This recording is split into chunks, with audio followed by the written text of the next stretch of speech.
Welcome everybody once again to the INFINI Podcast. In this episode, we have two very special guests. I have here on my right Massimo Vidoni, the Truffleman and founder of Italtouch. Welcome, Massimo. Thank you. Thanks for having me.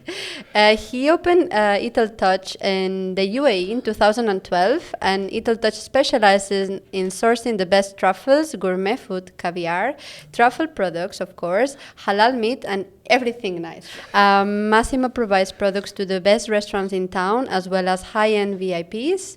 And of course, to discuss everything that has to do with food, we have here Infini's head of culinary, Roberto Segura, and the mastermind behind Taboo's food and Infini's new project called Hayal, which we will tell you more about it soon. So welcome, Roberto, again. Welcome, Massimo. Thank you, Maria. Thank you. Ciao, Roberto. Good morning. How are you, Massimo? All right. I think I'm just going to start straight to the point. What are truffles, Massimo? Truffles, truffle is my love. Truffle is a passion that I have since I started this business. But truffle is a tuber that grows on the ground and lives in symbiosis with the roots of the tree. And it's something then, to me, it's really like a gift of Mother Nature. It's a gift of Earth. So it's like something then you cannot plant. It's something you cannot seed. You cannot farm as apples or wines or other trees or other vegetables. Is really something that grows automatically and grows in symbiosis with the different kind of climates, the nature, and the minerals that are in the soil. So there are few areas of Italy, few areas of Spain, few areas in Europe that mostly have the truffle. Even if there is about 1,600 species of truffle, only 4 or 5 are coveted by chefs for their properties of the flavoring, the pulp, and so white truffle, black truffle, winter truffle. There are 4 or 5 species that are the one that really are sought in to be used as a recipe, and that's what I specializes on. Since when approximately are truffles being used in cuisine? Well, it's about from the Roman times. Was a gift from emperor. Was something so rare. Then when they were found, the moment then you take it, you unearth it and you start cleaning it, the flavor starts to spread. The spores.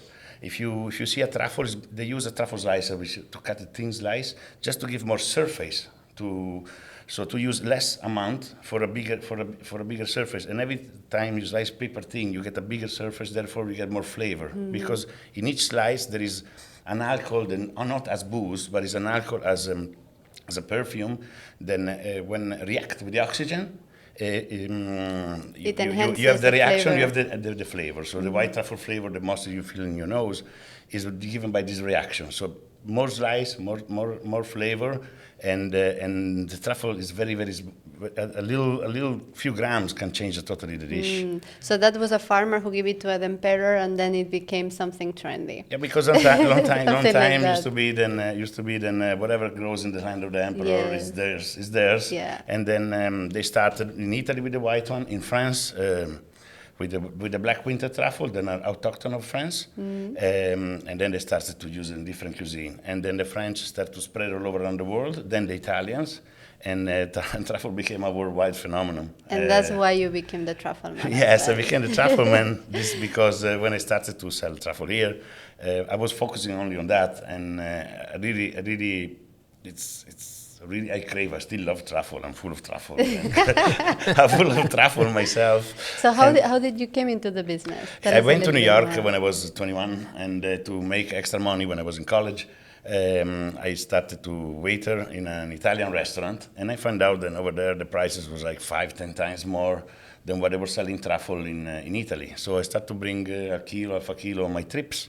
Then I had invited friends over, bring a kilo, bring 2 kilos, invite you for the weekend. Everybody wanted to come in New York in the 90s, and so I started to serve 3-4 restaurants, and then chefs are like amazing. It's all about word of mouth. So then it spread. People was opening restaurants in Dallas, Chicago, Las Vegas. So I started to make it become a business, and then and that's it. Then I opened a business, became the Truffleman in America. When I started to sell to Donald Trump or a big kilo, and they put me on CNN. That's how I became the Truffleman over there. Oh, wow. Over here, I started everything new because I didn't know then I wanted to open a company. Again, here, when I came over here, I went, okay, I sell truffle to a few distributors here, and I just manage it and maybe go sell for them. Nobody believed in the truffle will be something then people wanted. No, it's too expensive, it's smelly. So you came to the UAE in 2012? 2011 October. Okay. I searched for 2-3 months. I wanted to find a job, not to open a company. Also because I had a daughter that was a year and a half, and my wife actually had a job. My wife had a job offer for. She's a creative director, so nice. I was the nanny for my daughter. And in the meantime, I started to study and see and apply for jobs in big importers here, but nobody cared, and nobody said, no, you cannot make money with this one. It's not for UAE, and I'm very stubborn. So I brought 4 kilos of truffle, and I went with my bag. I went in DFC, and one by one I started to get all the restaurants as a client. And Chef Reef started to give me the name Truffleman here because I was just selling truffle. Oh, he's my Truffleman. And so that's it. I started Zoom, LPN, Roberto's, and then Yeah. and then I started growing. Well, UAE, it's been a bit delayed compared to other countries on the trends on the culinary scene, but they are all here now, and we are completely up to date, and we are now Absolutely. actually pioneers of trends. Yes. As of now. So Dubai itself has become really a culinary destination worldwide, which I think is something amazing, and you have contributed to that. Yeah, that's right. Believing and being stubborn, truffles are. No, because in America also, I think here the taste and everything is very similar. The Emirati, the Saudi are very similar to what they like everything American. And when I started in America, also only few Italian restaurants they used to shave the truffle. Some French restaurants used to make some dishes with the black winter truffle, but was only posh, very expensive. Not for everybody. And 10 years later, you have maybe everything. McDonald's with fries, truffle fries, there's everywhere, popcorn with truffle, everything now in America. And when I came over here... Truffle soap. When I came over here, Burj Al Arab had 2-3 other restaurants just that week. They had a truffle week. But nobody had it constantly, nobody had it regularly. And the trick was only to have stock all the time and guarantee. At the end, we are... besides being a Truffleman, I'm a food service, and so you have to guarantee then your word. Okay, I send you a kilo, you have the kilo. I send you a kilo. You have to have it, and the availability start to make people like Chef Roberto more confident to have it on the menu. Nothing doesn't arrive, and then you have something on the menu, then you cannot. You have to recall the plate. Yeah. So once you have it for sure and you have continuity. Then the people started to get more confident. No, I don't think there is a place that doesn't have truffle on the menu. Very, very rare. I think after 10 years, since you say 2012 to 2022, Dubai create their own palette. Right? Yes. And now we have in the menu when we do menu engineering as a chefs, as a food service specialist, we actually identify those key ingredients that you need to have on the menu for people to recognize it and to feel confident on what to order. And some of them are truffle. Yeah. Right? So you have truffle, baby chicken, burrata, lobster, and ribeye. Yes. So you have those items, and then people go to a restaurant and they have something safe to eat. Also, one thing is great that in Dubai did, I think, like Chef Roberto is Peruvian, but I used to be where you have truffle and the way your school, if you are a European, like the French or Italian, they have the way of doing truffle only on pasta, maybe on pizza, but that's it. It's a sacrilege to put it in something else. So the French have their own recipe. UAE, like America, they have many different culture, and they break down. I have chefs that they use truffle on hummus. The Indian chef make weird things and that are amazing in your palate, a mere combination, and they connect the truffle to the culture. Like he does ceviche. Well, the first time I met him, he did ceviche with truffle on top of me. I was like, but truffle with something that is acid. Instead, it was connecting perfect. You have the hamachi zuzukuri in Taboo, which has the truffle right there. That's an amazing dish. The truffle has that versatility to go well with anything in reality, as long as you don't cover up the flavor of truffle, right? Because the truffle is a very special flavor profile. So if you put something that is overpowering, like something too spicy, then you kill the flavor of truffle. And that goes a little bit to what I wanted to ask you, Roberto. Why are truffles so precious in cuisine? I mean, you're saying now about the versatility of the ingredient, but tell us more about the aromatic connotations and everything about it. So definitely, truffle has two main pillars for me in cuisine as a chef. One is obviously the flavor profile, and the second one is the commercial side of it. Talking about the first one, obviously, truffle is so versatile, is so easy to use on anything, basically. Mashed potato with truffles, raw fish with truffle, beef with truffle, rice with truffle, pasta with truffle, eggs with truffle. Eggs is one of my favorites. Yeah. Exactly. Simple. The look of it is very important. So when you have a season of truffle and then you have the real black truffle with the white veins in between and everything, it looks actually beautiful on the picture as well for Instagram. Yeah. That is so important nowadays. And then obviously the flavor that passes into the food is just so special about as well the aromas. In the commercial side, it's very easy to sell anything nowadays that has truffle on top. So obviously it goes well balanced from flavor to commercial. So I think truffle almost covers all the senses, right? Because visually it's beautiful, it smells good, so you kind of get the sight, you get the smell, you get the flavor, and then, the crunchiness as well, no? The touch to it. So it kind of enhances all your senses. Plus truffle, I think also when you go out in places and have truffle, it changes the mood of the dinner. Like I noticed then when people start to order truffle, they don't drink Coca-Cola or have a cappuccino with a sandwich. They start to have better wines. Yeah. It's kind of like in the old times you were going out on a date and somebody ordered champagne and caviar, or champagne and oyster.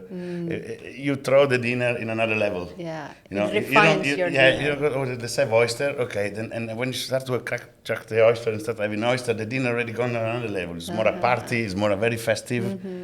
Like and when you have truffle, then usually your brain start to go. I don't know how to explain it, but it's like another atmosphere. It's like if you pump it up and make it become something different. No, because it's a selective ingredient, no? It's still expensive, so that's why you feel part of these... No, but not that about because it's expensive, because there's truffle that goes from 100 to 100 euro a kilo, like 1,000 dirham a kilo to 25,000, so 25,000. You mean more the it's just the visual and the mood that you get, no? When you order truffles. I mean, also the flavor profile is like... We talk about umami a lot nowadays, right? So truffle is kind of that. If you try to identify a single flavor in truffle, you can actually identify. It's not bitter. It's not sour. It's not sweet. It's not acid. It's not salty. It's hearty. It's aromatic. You feel even gas inside, like some gas element. You have it's sexy. Yes. Yes. It's garlicky as well. It smells some garlic. Is either hate it or you love it. Yeah. A lot of time, even kids, they're more honest when you talk about food. Like you see between kids, either they hate it or love it as first, without prejudice. It's a mash and whatever. If they just try, either some people say, "Oh, it smells like feet. It's ugly." Blah, blah, blah. Some other people are like, "Wow, it's sexy." It's true that it's difficult to really. Cannot describe. Truffle is truffle. Yes, it's true. It's 32 years that I sell truffle and still cannot describe to somebody as, here, you come over and make you taste it and try. And that's it. And then you can experience everything. And so why are truffles so expensive, and are they worth the price? But the reason why truffle are expensive, especially in this part of the world, is because first of all, one key factor for truffle to be good is the freshest. Has to be fresh. So by the time it's been unearthed, the less time arrives to your plate, and the more, practically a truffle is 80% water. And it loses about 2 to 3% of the weight every day in humidity. So if you have 100 kilo, the day after I will lose 3 kilos of worth of truffle just by evaporation. Okay. So the expensiveness is to get it very fast, cut it, clean it, have somebody from over there ship it over, going to pick it up and deliver to the chef. So all this process is like, I'm talking timely manner as delivering blood or organs. Like you need Yeah. have a lifespan of 5-6 days to have the peak of their flavor. You can also buy truffle cheaper. I know that there are companies that you can buy truffle cheaper, but it's kind of like buying apple or tomato when they're not ripe or when they're too ripe. Yeah. There is first choice, second choice, third choice, fourth choice. So people can put truffle and maybe have no flavor itself, and then they put something else to pay less. But if you want really the top quality, it is expensive. So here you're playing a lot, I would say, like normally chefs demand what they want. But in that case, you create the demand because you find an amazing piece and then you're like, hey, I have that. You know, the like good you want thing it is now. it's like when you have a chef and a chef I love chefs because they're really black and white. There's no, it's either they like it or don't. There's no middle way. You cannot really convince a chef to use something if they're not really sure or they don't like, or just for the hell of it. No, so they and if you give something really good, like if you start to drink very, very good wine, I don't know, or if you start to eat very, very good meat, and all of a sudden you go to eat something frozen and chewy and whatever, you recognize it. So if you get used to very, very good quality, then when you go average, You feel it. Plus, also in Dubai, not all the chefs own their own restaurant, because maybe in London somebody want to cut corner. Where you have London or New York, you have the chef, then the wife is in the front, the daughter is giving the wine, Yeah. the waiter. And I can find something cheaper, 20-30% cheaper, or okay, I use it anyway. When instead over here, they want only the top. They want the top because the top meat, the last 4 or 5 years also in Dubai, everything is Wagyu. I don't think you can find any other cow. When you go to a restaurant, where is the regular cows? And when I want to buy something for 20 euros, True. you can't. You can't find it. It's true, but it also goes related to the chef, as you say. And the competition also pushes you to use, yeah. always the best quality, always the best. And if you can use the best quality and your restaurant is busy, and the purchasing allowed you to buy the best, then you don't compromise. You keep having only good quality, and that pushes all the industry up. And talking about the quality, I'm really happy to see how Dubai as a city evolve. Yes. And it's 360 degrees change. In the last 5 years, changed so much. The last 5 years. When I came here, actually 11 years ago, I remember I used to have an average product, and I have to do a lot of cover up on that product, a lot of sauces, a lot of preparation, just to make sure that product is like decent, you know. Yeah. To so put even on a if plate. they give it to you because there was inconsistency of what you're getting, or maybe delaying in time, so something then. Exactly. And then I remember I made a trip to London in 2014, and I started cooking in some restaurants there in London, and I realized like the products that they were using, they're coming from the farmers, straight from the farmer to the kitchen. It was just burrata, olive oil, sea salt. That's it. No need anything else. No need pesto, no need balsamic, no need anything else.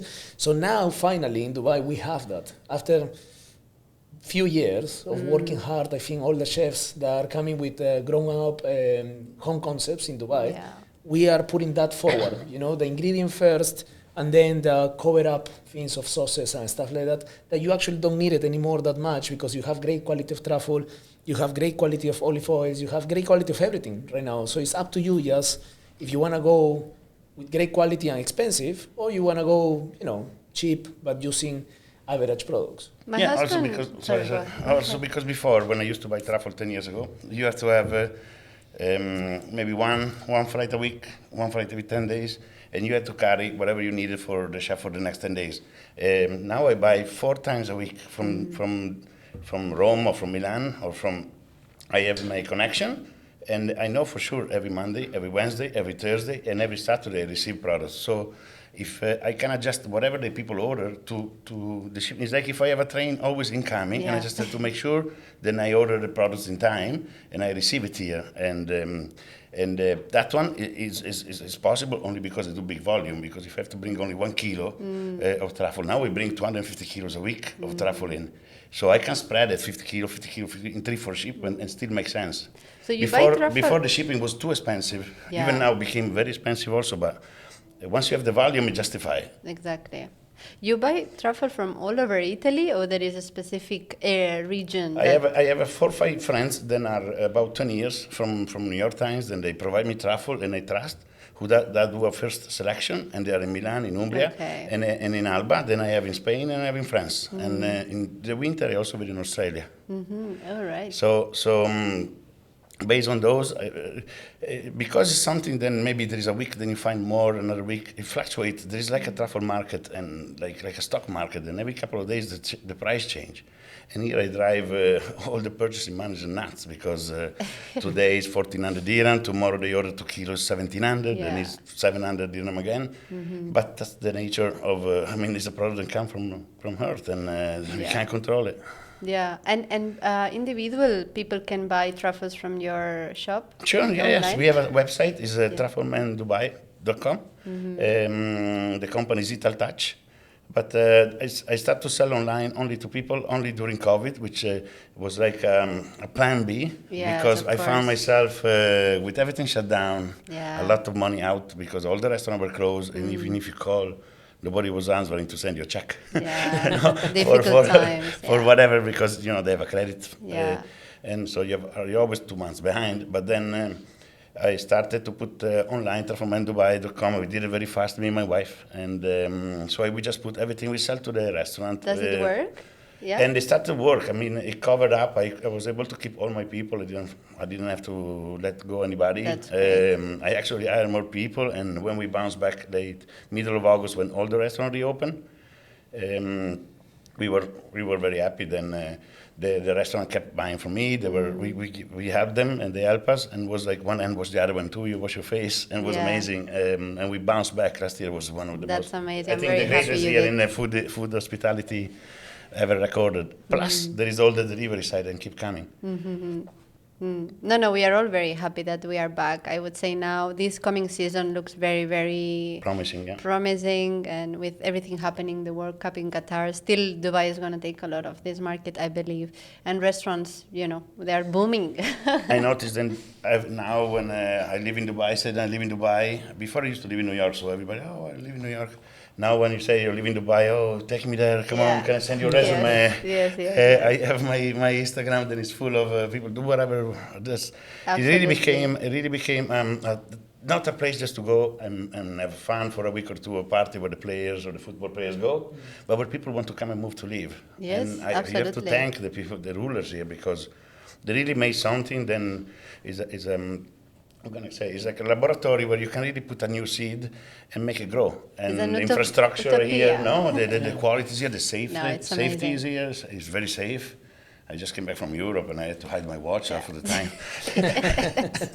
No, the opportunities we get here as an expat are amazing. And if you just do good, you definitely get back. No, I see like, in New York, they used to say if you make it here, you can make it everywhere.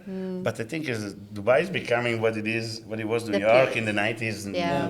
in the year 2000. And where people can take a chance, come over here from whatever background and try to put something and like everything, if you're persistent and you're really stubborn and it's a good idea, it will work. Yes. Yeah, true. So Massimo, what is the most expensive truffle you have sold?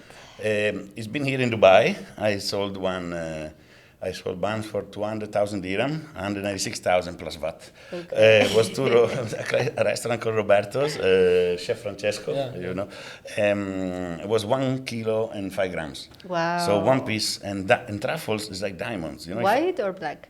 White. White truffle. No, but no, it's not about because white, black. It's just because the size is very. You find maybe over a kilo, I found 2 in all my life. Okay. One time So I it's sold it very, in New very York rare. in '97, and this one here. Wow.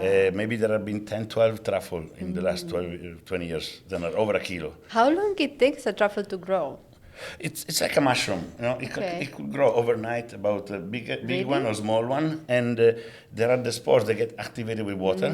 So it's not then the truffle has been there 2-3 years to grow.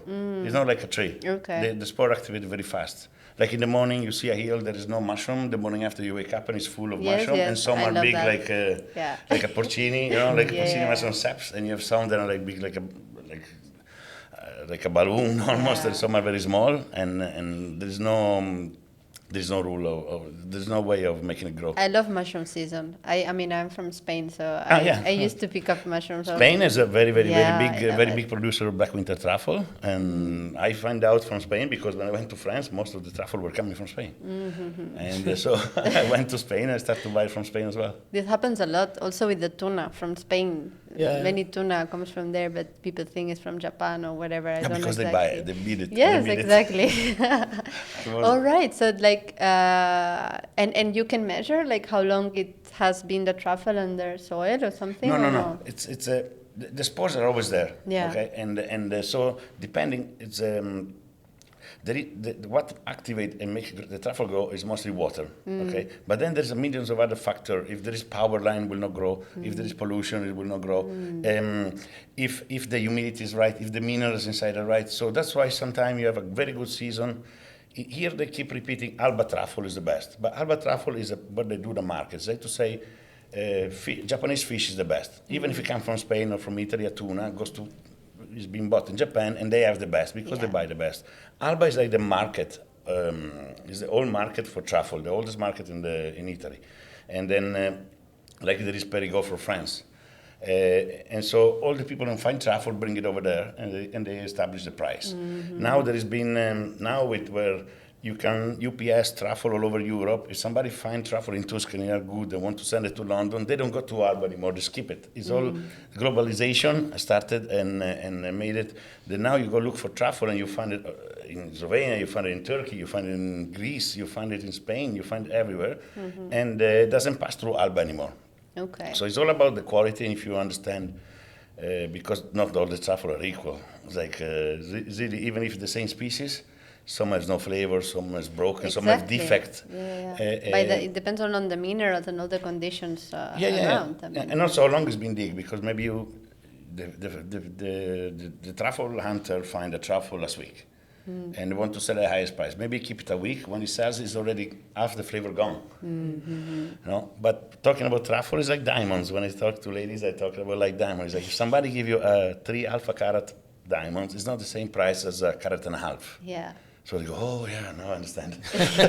And that's why the truffle over a kilo was very expensive. Okay, that's good. I wonder who ate it. What did the chef do with that? They did a week, 3 days, 2 days was gone. Okay. The truffle, there is a restaurant, then move 2-3 kilos, 4 kilos of truffle a week. And because truffle is available everywhere, then also customers get to know the product, right? And they understand better the product. Yeah, sometimes they demand too much. The truffles have seasons, so there is black summer truffle, yes, exactly. then white truffle, then go from September to December, then there's a black winter truffle from December to March, and then starts again. In UAE, they want white truffle all year long. All year long. I don't know, you have to paint it, peel it or something, but they want the best all year long. So they call you now, goes, I have a birthday, 1-2 kilos of white truffle. I can't. Sorry, but no. Actually, I didn't know that. Nature. I didn't know that it's something that you cannot actually control. You know, like as Roberto was saying, here there are farms of many different things that are not natural from the land, but they found a way to farm it here. But I didn't know that truffle is really not controllable at all. White truffle, still nobody found a way of farm it. It's really, if you find a way, you're instant billionaire. But what they can do more than farm it, they can infect the spores inspect little plant with the spores of truffle and then plant it. And if the area is suitable for truffle, they may grow, and you find out after 15, 20 years. I found out a farmer, they farm now in South Africa, they farm now in Australia, very successfully. Very nice. Like they did for the wine. Now you find the Napa Valley wine in California, now you find Chardonnay in Australia. But it's not as planting an apple tree and after 6 months you have an apple. Yeah. It takes 15, 16 years. It may not nothing, it may grow nothing or may grow something, and not everybody is willing to risk to invest for 15, 16 years not knowing what you're doing. Do you have any land in Italy or dogs or truffles? No, I have 2 dogs here. They're actually from But the they're kennel. not truffle. They're dogs that are being rescued, and they don't find truffle. But Okay, that's fine. no. But, I am always been more intrigued by the part of. Yes, I went truffle hunting, and when you go in Italy, they take you to where there's no truffle. You get poor under rain, they make you go to bushes, you come out all scratched up, and then you find like a 10 gram to show you how hard it is to find truffle. That's why it costs a lot of money. Okay. I'm always been intrigued. I went to New York after I saw the movie Wall Street. So I'm always been about the trade of buying truffle. Okay. Years ago, now you pay with the phone. But years ago, used to go under the bridges outside the highway with 40, 50,000 euro in cash Like with the nobody scale, would- yeah, with the exactly. scale, Oh, wow. people were like it's like you could not go looking for truffle in somebody else's territory. It was very, very territorial, the people, and you can't find the wheels. So they were of truffle hunters in New York Your as car well. wheels cut, or they were poisoning your dog. No, it was really, Really? 20, 30 years ago was Oh really my tough. God. Was really, because to find something like somebody, usually in Italy, postmen or teachers, they call 2 months sick when there is truffle season. Yeah. Just to make some extra money. So then you go and you have to fake, then you're a hunter, really a hunter, so you go with your rifle and everything, and your dogs, and you. Also, the finance in Italy, the finance police, you have to declare now. Yeah. It's all, before it was all, okay, find a kilo, how much you want, 1,000 euros. Yes. Now you have to report everything. Also, to buy truffle, we have to ask the people where you found it, who found it, who give it to you. So people don't want. Yeah, because it's a big market. It moves a lot of money at the end of the day. Yeah. Right? But it's like finding a treasure. It's a passion. Who goes truffle hunting is really like the really purists. They really go. They like walking up the hills. I'm telling you, I have a friend in Spain that when it's mushroom season, I mean, he don't sleep just thinking about the spots that he wants to go because he's been there like every year and he only knows, and he gets obsessed that people follow him. In the village, there are like the few people that everybody knows they are amazing, and then they go to the shops and they really got very very serious with that. But this is a passion. Then you get like like going and it's really.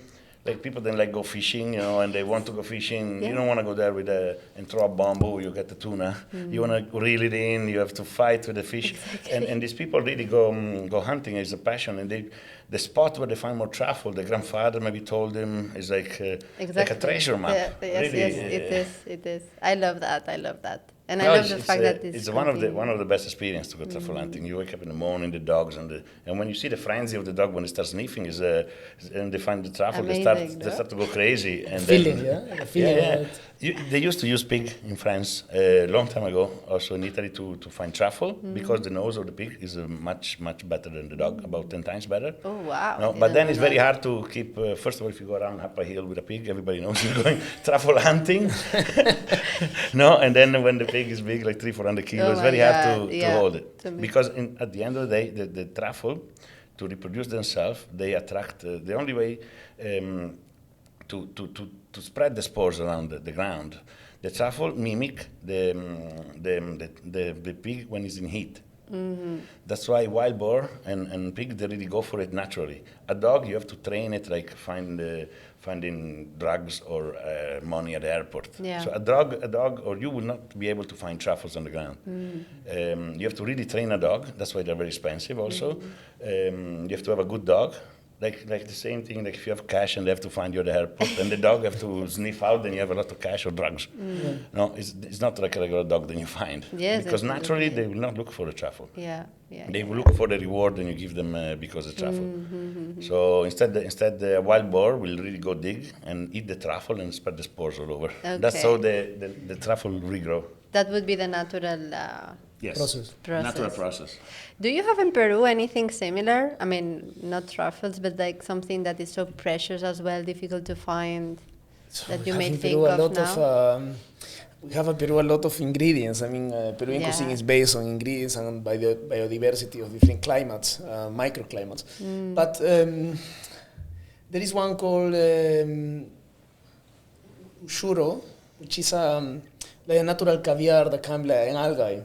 And it's very trendy now. Before nobody really used it, but it's not as difficult to find as truffle. We are lucky that we have everything hanging from trees and easy to get. You don't have to dig. Yeah. But you see, at the end, I'm thinking about the percebes from Spain. You know the percebes, right? No, what is this? It's like a navaja, but a small one with a small fish coming in. It's very weird. It's very weird. It's like, but it grows in the mollusco, rocks. Yeah? Yes. Oh, the mussel. Okay. Not a mussel. It's a percebe. I'll show you a picture What's later. a percebe? Tell me. I don't know I don't know how A to mollusco explain is a it. mussel? It's a mollusco. No, it's not a mussel. No. But it looks like but it's attached underwater. It looks like asparagus. A little bit. Okay. It looks like asparagus but with a shell. Okay, the weird one, the one that is reddish on top? Yes, okay, yes. I understand. We call it different in Okay, Italy. these ones are extremely difficult to pick, and people risk their lives, especially in the north of Spain, just to take them when the sea is low. And they're extremely expensive as well because the flavor is amazing that it has. But I see that still all these products that are sent in, like from years and centuries ago, we are still using them as they used to, or we are picking them as they used to do, like many years ago. Definitely I come back. I was just in Europe now for 2 months, and the restaurant, the chefs are proposing stuff than the recipe than grandma used to do.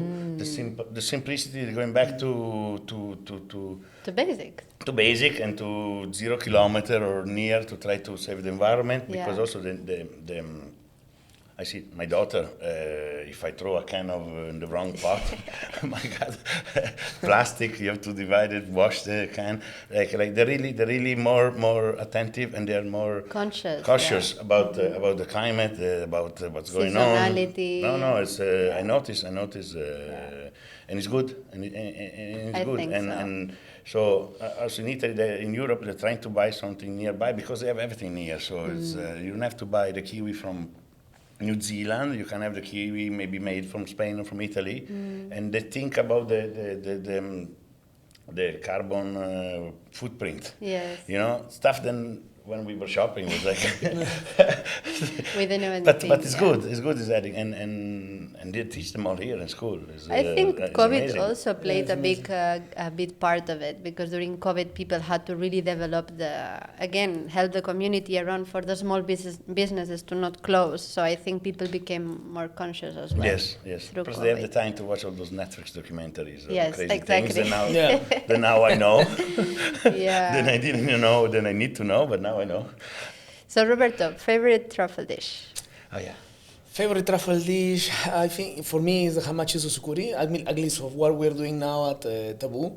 I love to actually, hamachi susukuri and mushroom ishiyaki, which is Japanese rice cooked on the clay pot with these 3 different kinds of mushrooms and top up full of truffle and crispy onions, which is very rich, very earthy. Yeah, remember I ate it. You made it for me. I remember. It was still very, very good. Also the hamachi.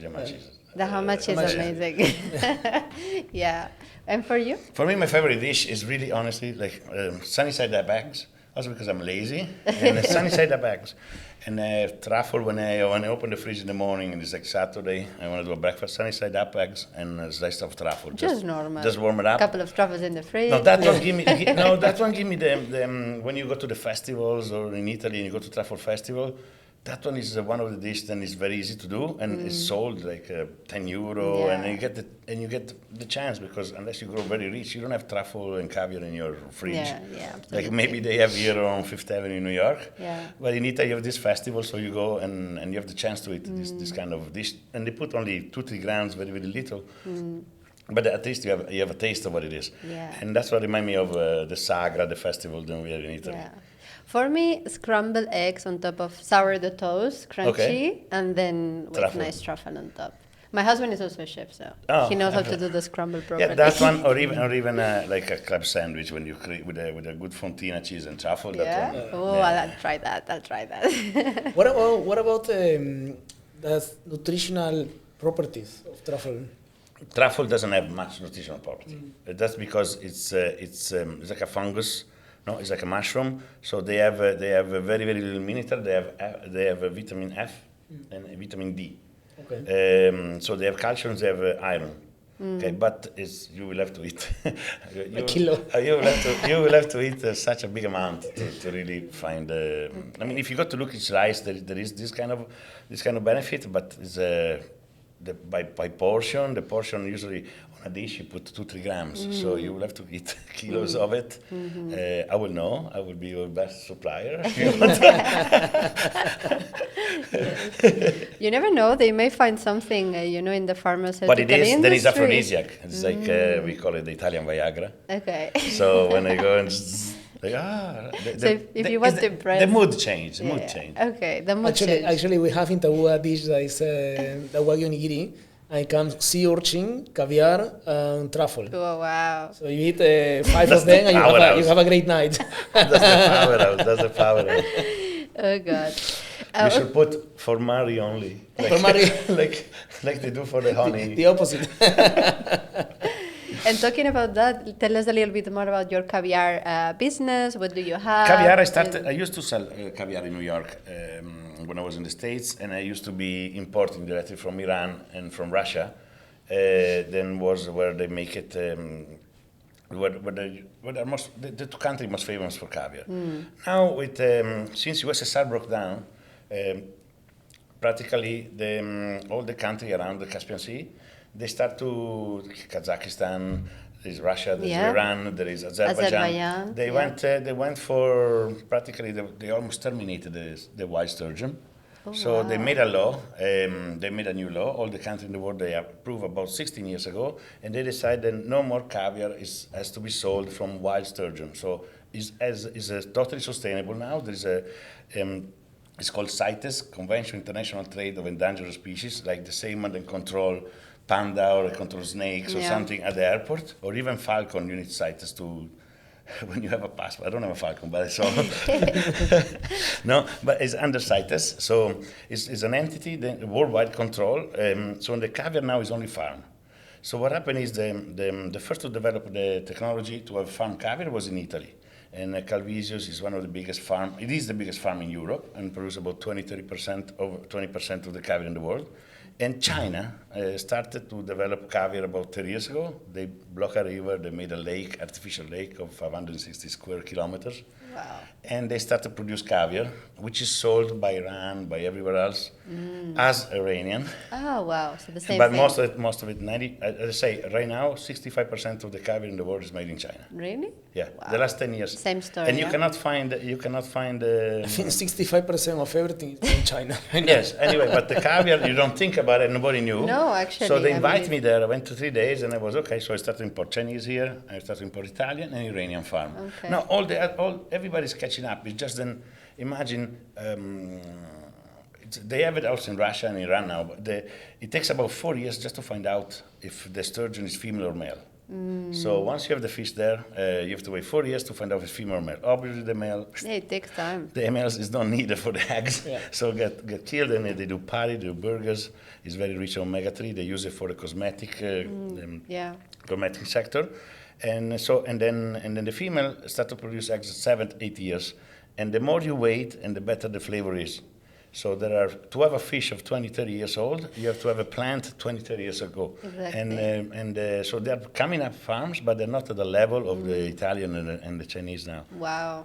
So let's say in around 10 years or 15 years, we you will could have see a farm. big You thing. could have farm. It's also very difficult to farm. They tried here in Yaz, in Abu Dhabi. They invested like a lot of money, like over $90 million, but they closed because they was using purified water from the sea, and all the fish got sick, and they closed down. There used to be a company called Yaz. I don't know if you ever tried the caviar. Very salty and everything, but it no longer exists. So it's like also you could have. You could have disease or something and exterminate all your fish, and your money are gone. Well, it's a trial and error. I think here in the UAE we have many examples, but that I know, maybe you know more. For sure, the Babayo oysters, they've been a great amazing. example. Amazing. The oysters loved the minerals or, whatever they need to grow. It's really good because of the currents that we have here in the Gulf Sea. Also, we have... the farms, for sea bass and sea bream, local. Yes, they started off, but they do it also in Jebel Ali. Yeah, no? they do. Yeah, apparently it's very good. When I buy this fish in the supermarket as well, so Yep. So No, the one thing good is, unfortunately, I don't have anything that is produced here. Yeah. Okay, but I also try to buy and to local sourcing products. I spoke with many chefs. I think Roberto, you find the quality increased a lot the last years. Before, Yes. I remember Roberto. If I met 10 years ago, Roberto, and 10 years ago, how's the tomato here in a paper? He will tell me it tastes like nothing. Instead, now you clearly find they're improving. The quality is improving. The minerals are putting in, improving. The care they're improving. Before it was just tomato. Now it's like you realize that people pay $2 more for a kilo of good tomato if they taste instead to have. Yeah, definitely. So, which other products can people find in your website? Okay. We sell from truffle. I'm Truffleman caviar. I want to say everything nice. We have special oils. We have special pickled products from Italy. We have botarga. There's a 100-year balsamic I have vinegar. balsamic vinegar. really? Yes. Incredible, yeah. I have these guys that I know from 30 years from New York, where they only that's the best business to produce balsamic vinegar, because you put the bottle there. The older it gets, the more money you make, and so they have 2 years, 4 years, 8 years. 10 years old, and when chefs come over and make them try them all, okay. and then at the end I give them a drop of the 100 years old, you really see different, and The that is just difference. time. Yeah. It's just time. It's just been sitting Patience. there. Patience. No, but they produce only a couple of liters, 2-3 liters a year, because you have to put it away 100 years ago. Of course, yeah. And that's something particular is going well with the locals. Plus, I have bottles made like Swarovski or something. All right. So if you're a partner, then maybe it's local and you don't want to give a bottle of champagne as his birthday, you want to give a gift, they come and they find something particular that is different. Plus, Something it's very good. Halal. Halal, yes. I have halal cold cuts. To make it halal, I went through hell. In Italy, nobody was making anything halal before. Only some immigrants that came from other country, they were doing something halal, but at a level very, very home or something. So not really. Then you can have all the certification to really justify to have lamb halal or not. How do you find out? Same in Spain. Yeah. Instead now they start to do. I start to produce goose. So there's goose speck, and they do salami and goose speck, which is made like to-by speck made by pork, but it's not. It's made with goose, which is amazing. Yeah, that's good. And a big process. And then when you have to go to have a halal the goose, you have to go there with 2,000 goose. They have to close. They have to close the how you call when you kill the animals. Yeah. El matadero. El matatoio. Right. Matadero. How you call it in English? I don't know either. Okay, anyway, when you kill the animals in a halal way, they have the machine. The cow goes in, they flip it upside down, and they cut it down. But with the 2,000 goose, they have to take the goose. They have to have the people. They have to certify everything. So it's double the price just because the slaughterhouse. The slaughterhouse for goose is probably is a mess. Yeah. But probably you make a lot of pillows after with the feathers. That's good. But okay. like mustard and then honey, little things. It's like I'm really only specialized in truffle and caviar, and if you guys contact me, I try to do my best. I try to accommodate. So anyone in the UAE that wants to bring a special product from Italy or in Europe, you can always help. Yes, it's something I have a connection. If it's doable, if it's like sometime I have chefs.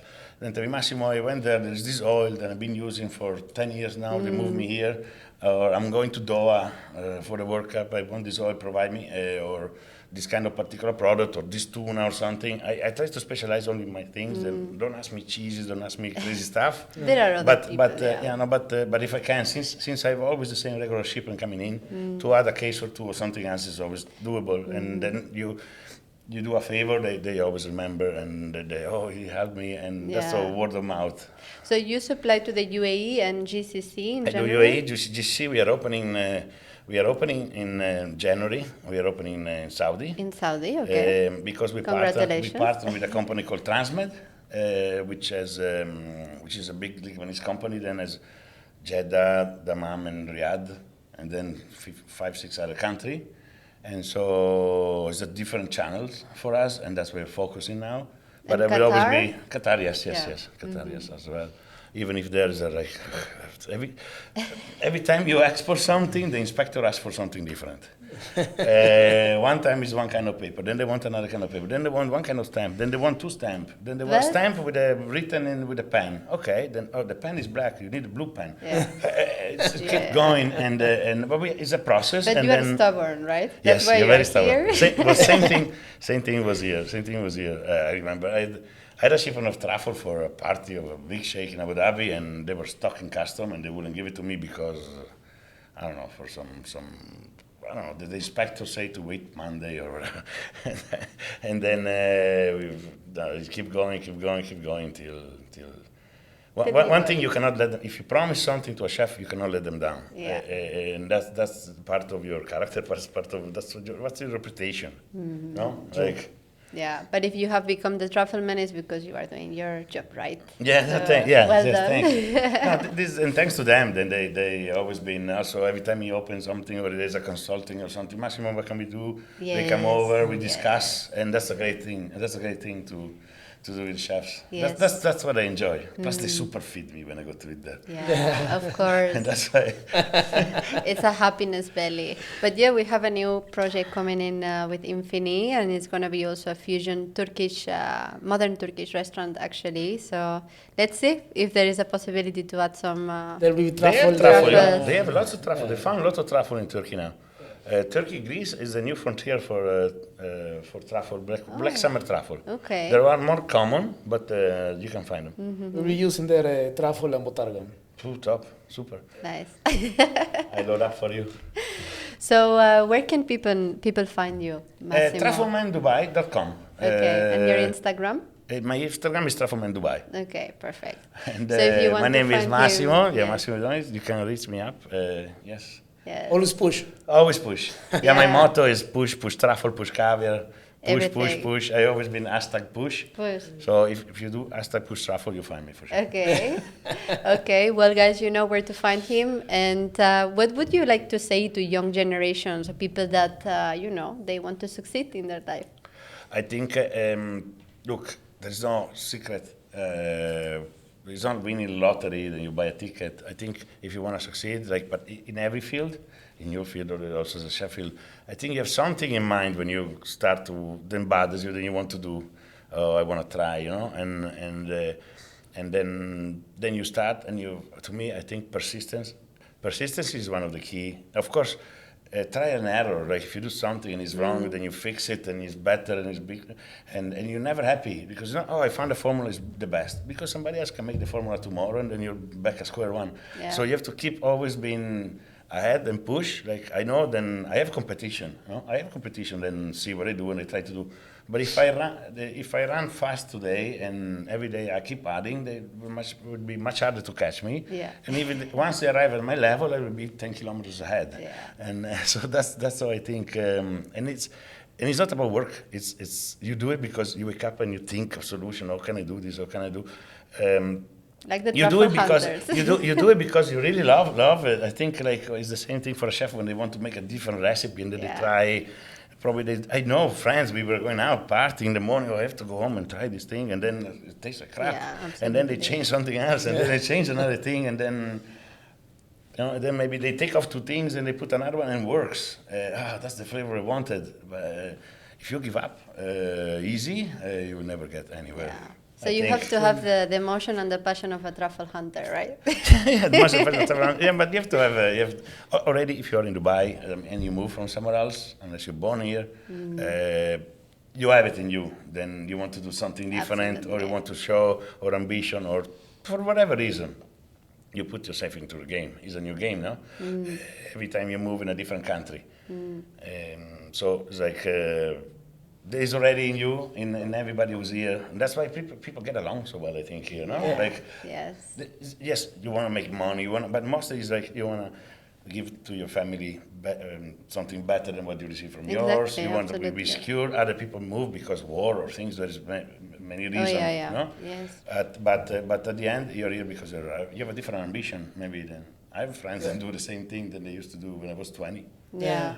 We all have that. I have friends like if they go to 3 hours by car or 1 hour by plane, is a big trip for them. But they are happy. They have Yeah, a they're happy happy. life. Yes, Happiness yes, is very... Sometimes you're It depends. It depends what you're looking in life. Exactly. To Exactly. achieve. Yeah.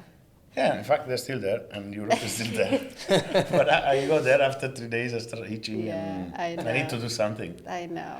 That's why. Okay, excellent. So keep pushing for Always the young push, generation. always push. And always push. Thank you so much, Roberto. Do you want to add anything? No, please. I mean, you wanna find the best truffle and caviar in Dubai. You know who to contact. Thank and, you. And to stay tuned with the new projects that we're coming up with Infini Concepts that are gonna be surely successful. Yeah, I want to see this Turkish made by a Peruvian. See, these are the things you find in Dubai. It's a modern Turkish. So I actually came from Istanbul and we discovered a lot of evolving. And you know what happened with Peruvian food? Just talking about this briefly. 15 years ago, nobody knew about anything Peruvian food.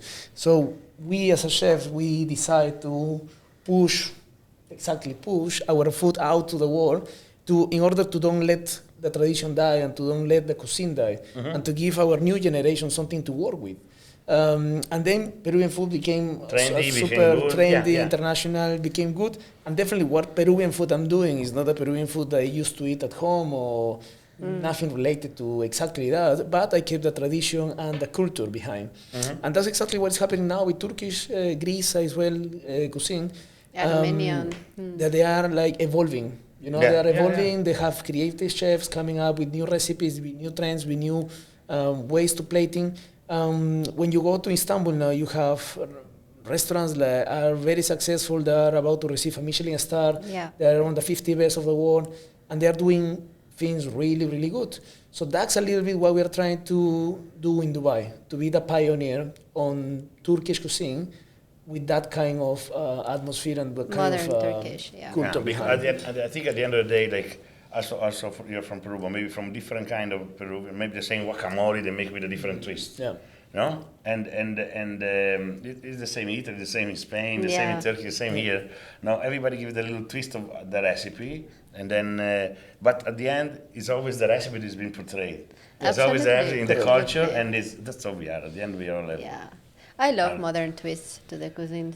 I absolutely. Yeah, they revive. I mean, I thought guacamole was something only in Mexico. When I went to South America, I said everybody makes it. So or like I thought the Patron was from Mexico. Instead, they don't even know what it is. The tequila Patron in Mexico, they don't have that brand. It's an American invented brand.